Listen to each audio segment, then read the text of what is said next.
오늘 우리에게 주시는 하나님의 말씀은 사도행전 13장 24절부터 31절 말씀입니다. 사도행전 13장 24절부터 31절 말씀 다 찾으셨으면 함께 읽겠습니다.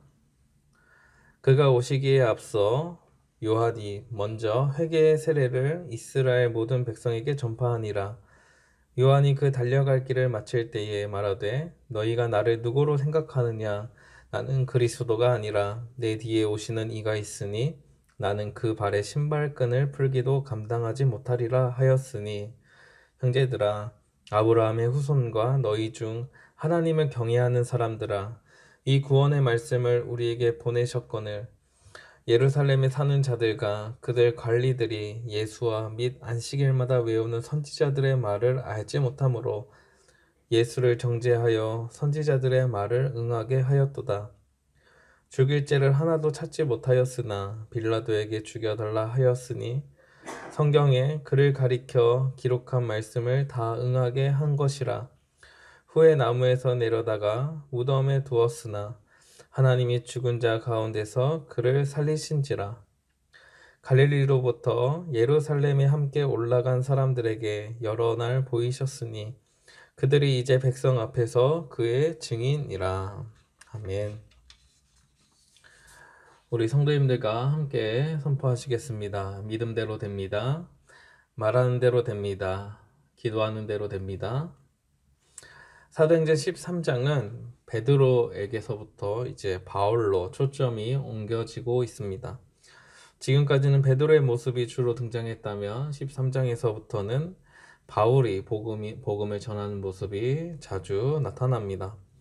사도행전 13장은 바나바와 바울이 제1차 선교 여행을 떠나는 장면이 기록되어 있습니다. 비시디아 안디옥에 이르러서 이제 바울은 안식일에 회당에 들어가 복음을 전하게 됩니다. 저번 주 말씀에서는 바울이 출애굽 시절부터 다윗까지의 시대를 언급하면서 다윗의 후손으로 오신 예수님이 진정한 구주라는 사실을 전했습니다. 구약의 말씀을 가지고 그 약속하신 것을 바탕으로 예수님께서 메시아임을 증거했던 것입니다. 오늘은 세례 요한부터 시작합니다. 세례 요한을 통해서 예수님께서 구주이심을 보여주려고 합니다. 바울이 구약의 말씀과 또 세례 요한을 통해서 예수님을 보여주려고 하는 이유는 그 대상이, 지금 말씀을 듣는 대상이 회당에 모인 유대인들이기 때문입니다. 유대인들은 구약 성경에 정통합니다. 이스라엘이 아닌 이방 땅에서도 모여 회당을 만들고 안식일에 모여서 구약 성경을 읽으며 자신의 신앙을 지켜왔을 정도로 아주 그 신앙심이 대단했습니다. 뿐만 아니라 세례 요한 역시 하나님께서 보내신 선지자라는 믿음이 다 있었습니다. 그 수많은 선지자들 가운데서 가장 가까운 시절에 활동했던 세례 요한을 예로 든 것입니다. 회당장에 모여있던 유대인들은 세례 요한을 선지자로 인정했을 것이고, 그를 통해서 바울은 예수님을 구주로 증명하고 전하는 것이 효과적이라고 생각했던 것입니다. 그러면서 세례 요한이 예수님이 오시기 전에 했던 일을 다시 소개합니다. 24절을 함께 읽겠습니다. 그가 오시기에 앞서 요한이 먼저 회개의 세례를 이스라엘 모든 백성에게 전파하니라. 우리가 잘 알고 있듯이 세례 요한은 회개의 세례를 베풀었습니다. 우리가 잘 알고 있는 그 선포가 있습니다. 회개하라, 천국이 가까이 왔다. 이런 선포를 다니면서 요단 강가에서 세례를 베풀었습니다. 그래서 요한은 세례 요한이라는 이름을 얻게 되었습니다. 사람들은 이 말씀을 듣고 마음에 찔리게 되었고 요한에게 나가 세례를 기꺼이 받게 됩니다.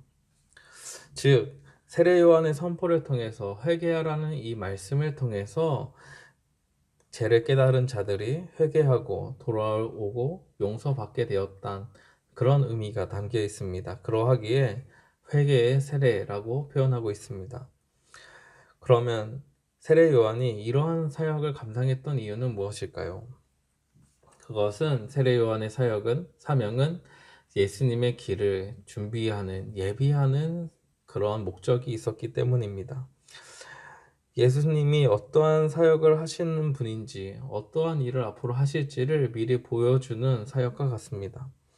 이러한 세례 요한의 사역이 자리를 잡게 되었고, 이를 이어받아서 예수님도 똑같은 선포를 하시며 본격적인 사역을 했다는 것을 우리는 복음서를 통해서 알 수 있습니다. 세례 요한은 자신의 사역의 방향을 잘 알고 있었습니다. 예수님에 대해서 고백하는 장면이 등장합니다. 25절을 함께 읽겠습니다. 요한이 그 달려갈 길을 마칠 때에 말하되 너희가 나를 누구로 생각하느냐? 나는 그리스도가 아니라 내 뒤에 오시는 이가 있으니 나는 그 발에 신발끈을 풀기도 감당하지 못하리라 하였으니. 세례 요한은 자신은 메시아가 아니라고, 그리스도가 아니다 정확하게 이야기합니다. 사람들이 참 선지자라고 하면서 아마 세례 요한이 메시아 아니야? 이렇게 물어보는 사람들도 덜어 있었던 것 같습니다.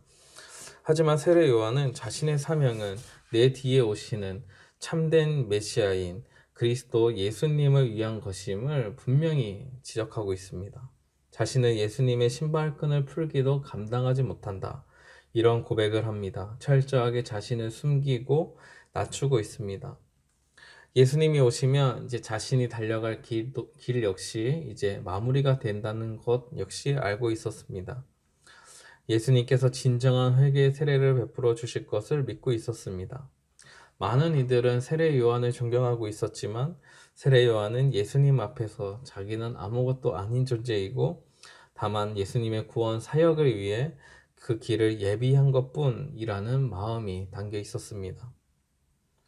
세례 요한의 이런 고백에는 사실 엄청난 권위가 담겨 있습니다. 바로 선지자적인 권위입니다. 구약의 선지자들이 메시아, 그 예수님이 오실 것을 예언했듯이 세례 요한의 말과 사역을 통해서 그리스도의 길을 예비했던 것입니다.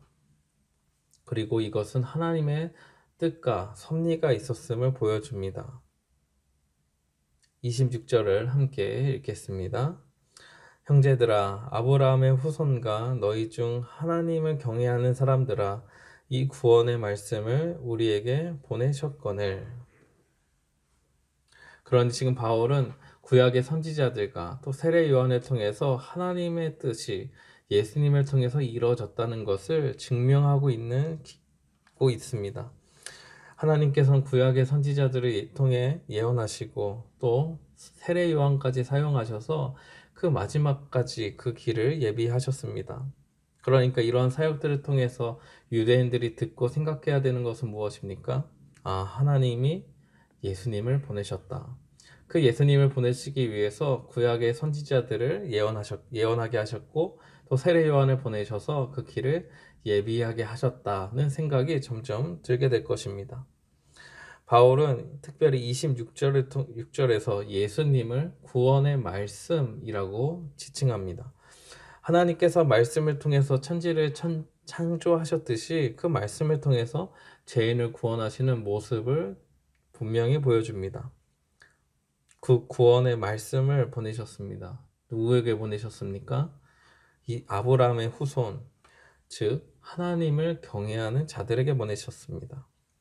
다르게 표현하면 하나님께서 선택하신 사람들에게 보내셨습니다. 많은 사람들이 있습니다. 그 가운데 하나님께서는 예정하셨습니다. 선택하셨습니다. 그들에게 구원의 말씀을 보이시고 그 말씀을 통해 구원하시겠다고 계획하신 것입니다. 여기서 우리는 은혜를 느낄 수 있어야 합니다. 하나님의 놀라운 사랑을 볼 수 있어야 합니다. 왜냐하면 그 많은 사람들 중에서 어떠한 조건이나 자격을 통해서 선택하신 것이 아니기 때문입니다. 모두가 죄인일 뿐입니다. 그 가운데 하나님이 선택하셨다. 그 가운데 하나님을 경외하는 자들을 두셨다는 것은 우리에게 있어서 아주 큰 은혜가 됩니다. 큰 사랑이 됩니다. 하나님께서 어떠한 사람들을 꼭 선택하셔야만 됐던 것도 아닙니다. 그냥 아무도 선택하지 않고 가만히 있으셔도 됩니다. 한 명을 선택하든 만 명을 선택하든 아무도 선택하지 않든 그 모두 다 하나님의 주권이고 뜻이기 때문입니다. 하지만 하나님께서는 죄인인 우리를 위해서 구원하시기 위해 선택하시기로 작정하십니다. 그리고 그 선택을 위해서 예수님을 십자가에서 죽이시기로 작정하셨습니다. 아주 큰 희생을 치르면서까지 우리를 선택하신 것입니다. 그러하기에 그것이 얼마나 큰 은혜인지 알 수 없습니다. 아브라함의 후손에게 보내셨다는 것, 그 하나님을 경외하는 자들에게 구원의 말씀을 보내주셨다는 것 자체가 선택하신 자들에게 예수님을 보내주셨다는 의미이기 때문에 우리에게도 또 이 말씀을 듣는 자들에게도 다 큰 하나님의 은혜가 느껴지게 되는 것입니다. 그러면 이러한 큰 은혜가 있음에도 불구하고 예수님께서 직접 오셨음에도 불구하고 이 당시 사람들의 반응은 어떠했습니까? 27절을 함께 읽겠습니다. 예루살렘에 사는 자들과 그들 관리들이 예수와 및 안식일마다 외우는 바 선지자들의 말을 알지 못하므로 예수를 정죄하여 선지자들의 말을 응하게 하였도다. 예루살렘에 사는 자들이 선지자들의 말을 알지 못합니다. 예수님을 정죄하기 시작합니다. 이것은 사실 아이러니한 상황입니다. 모순적인 상황입니다. 이러한 것을 비유로 제가 다시 한번 이야기할 수 있습니다. 서울에 사는 사람들이 한글을 알지 못한다. 이런 말과 비슷합니다. 그만큼 유대인들, 특히 예루살렘에 살고 있는 사람들이라면 율법에 정통한 사람들이 많이 있었을 것입니다. 그럼에도 불구하고 선지자들의 말을 알지 못한다는 것입니다. 그것도 안식일마다 외우는 말씀이라고 표현합니다. 매주 외우고 있는 말씀, 그 말씀이 들려짐에도 불구하고 외움에도 불구하고 그 말씀에 늘 가까이 보고 있음에도 불구하고 그 말씀이 가리키는 구원자 메시아를, 그 예수님을 알지 못했다는 것입니다. 어떻게 이렇게 예수님을 알지 못할 수 있겠습니까? 그만큼 하나님의 말씀에 사로잡혀 있지 못했다는 것입니다. 우리도 이 부분을 볼 때 놀라야 합니다. 우리도 이제는 유대인 못지않게 하나님의 말씀을 가까이 하고 있는 시대가 왔습니다. 매주 주일 설교뿐만 아니라 온갖 유튜버를 통해서 많은 교회 목사님들의 설교를 쉽게 들을 수 있습니다. TV를 틀어도 말씀이 들려집니다. 스마트폰 어플을 사용만 해도 어디서나 성경책을 보고 들을 수 있습니다. 그럼에도 하나님의 뜻을 알지 못할 수 있다는 것입니다. 유대인들은 알지 못했고 예수님을 정죄했습니다. 그들의 어리석음과 교만함이 그들의 마음과 눈을 가렸습니다. 그 결과 죄 없으신 예수님을 십자가에 못 박고 말았습니다. 28절과 29절을 함께 읽겠습니다. 죽일 죄를 하나도 찾지 못하였으나 빌라도에게 죽여달라 하였으니 성경에 그를 가리켜 기록한 말씀을 다 응하게 한 것이라. 후에 나무에서 내려다가 무덤에 두었으나. 유대인들이 아무리 예수님을 정죄했어도 죄를 찾지 못했습니다. 고소 고발을 다해도 죄가 있다고 인정되지 않았습니다. 그럼에도 빌라도를 압박하기 시작합니다. 그 압박을 못 이긴 빌라도는 예수님을 십자가에 못 박고 예수님은 죽으셨습니다. 27절, 29절에서 반복되는 표현이 있습니다. 다 응하게 하셨다는 것입니다. 선지자들의 말을 듣지 않고 또 예수님을 십자가에 못 박게 하셨다는 것이 성경에 이미 예언되어 있었고 그 말씀대로 이루어졌다는 것입니다. 지금 바울은 회당에서 복음을 전하고 있습니다. 이들에게 예수님이 메시아라는 사실을 가장 효과적으로 확실하게 알려줄 수 있는 것은 구약의 말씀, 선지자들의 말이 예수님을 통해서 이루어졌다는 사실을 보여주는 것입니다. 아무리 덕담을 하거나 좋은 선물을 가져다 주거나 한다 해도 이들의 마음은 쉽게 열리지 않습니다.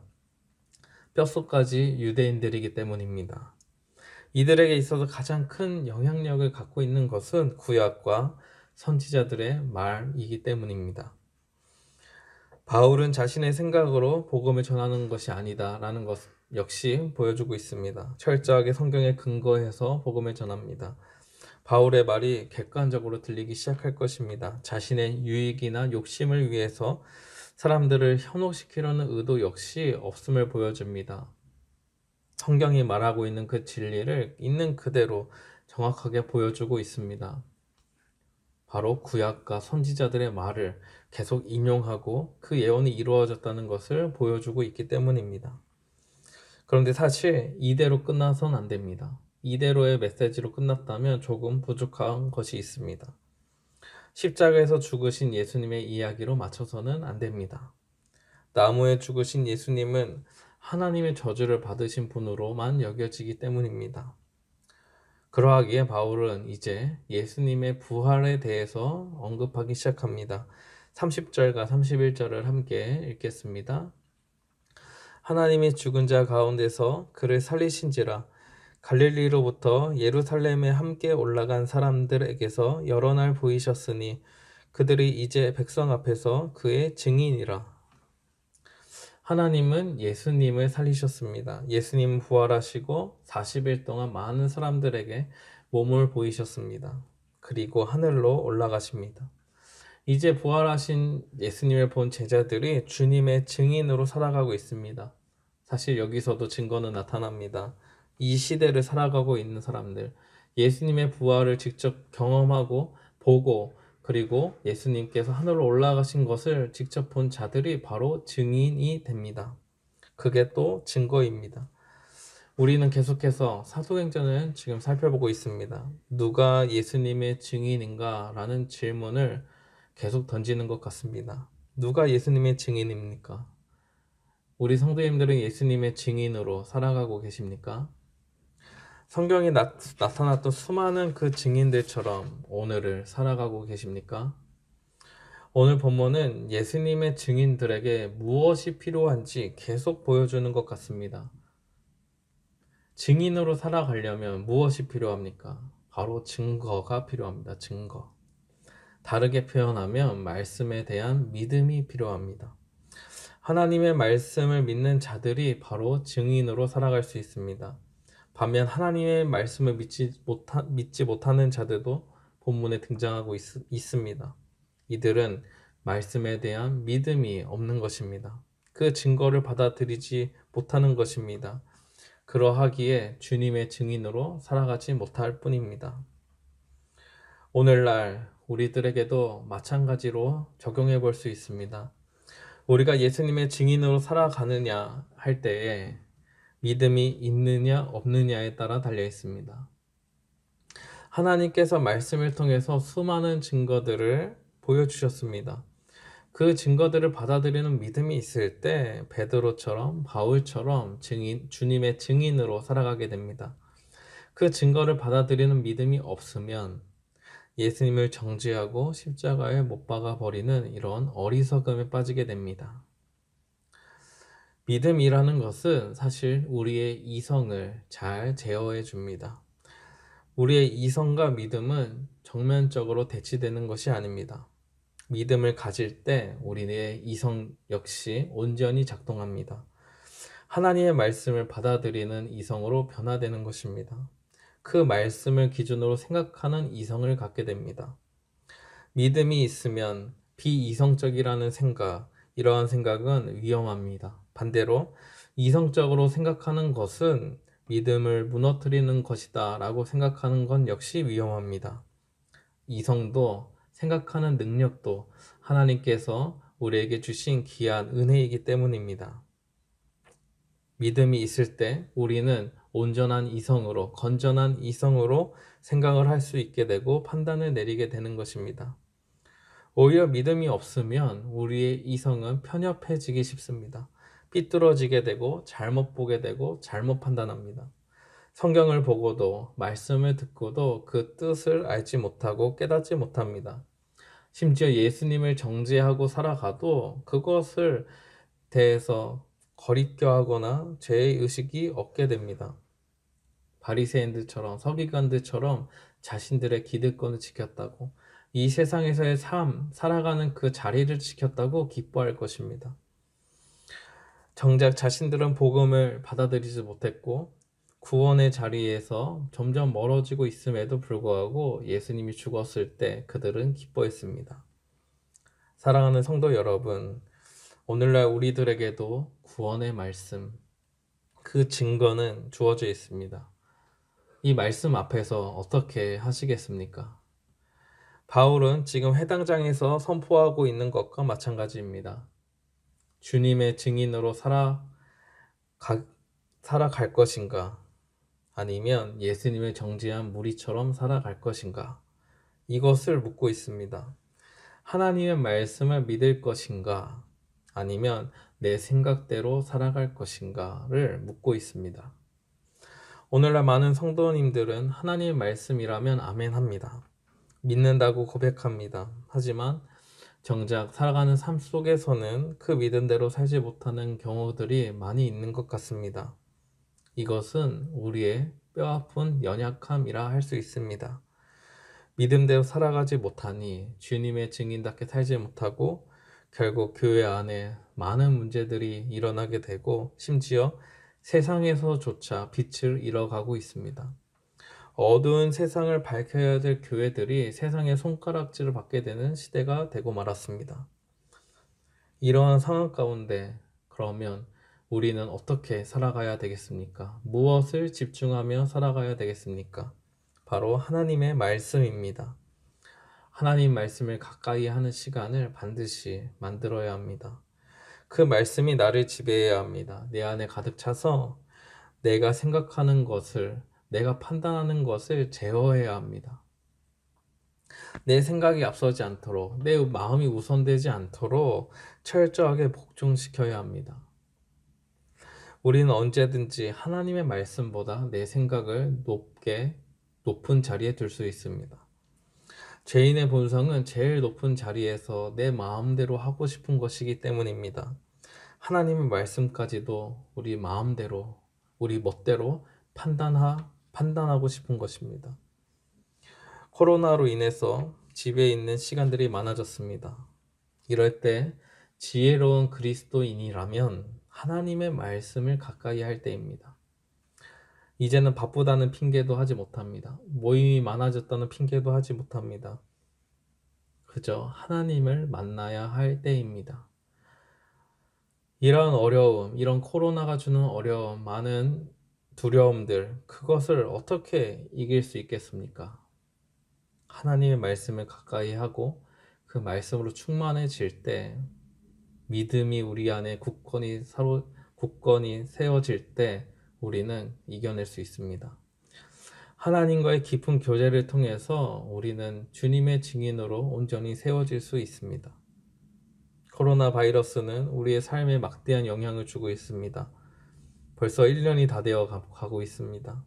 많은 분들이 큰 어려움 속에서 살아가고 있습니다. 하지만 우리 믿는 자들은 이런 어려운 삶, 코로나 바이러스보다 조심해야 하는 것이 있습니다. 그것은 하나님의 말씀을 멀리하고 있는 마음입니다.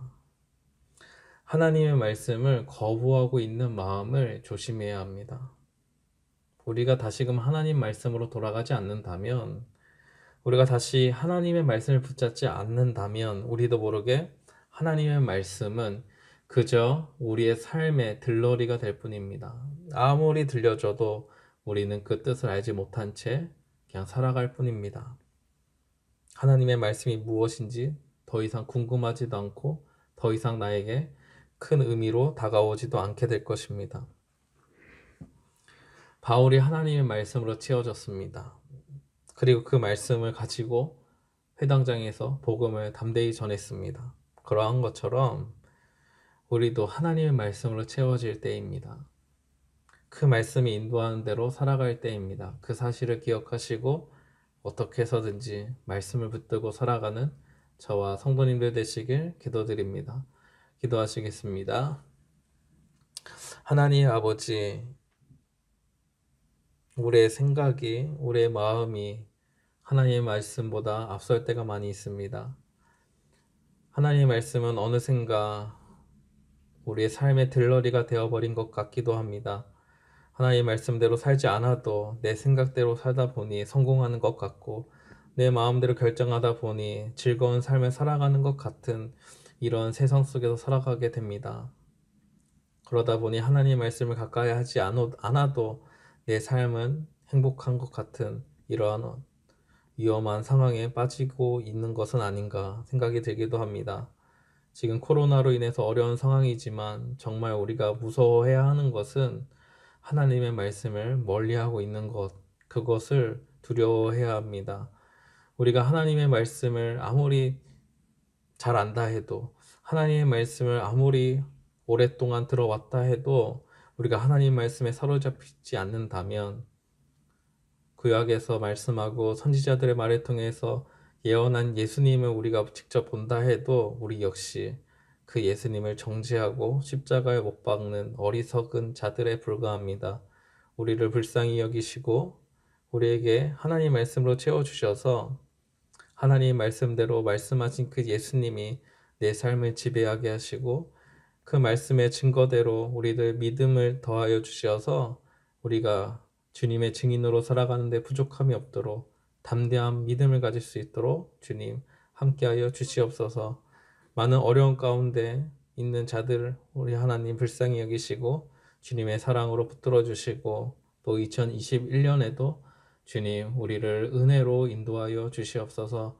살아계신 예수님의 이름으로 기도합니다. 아멘.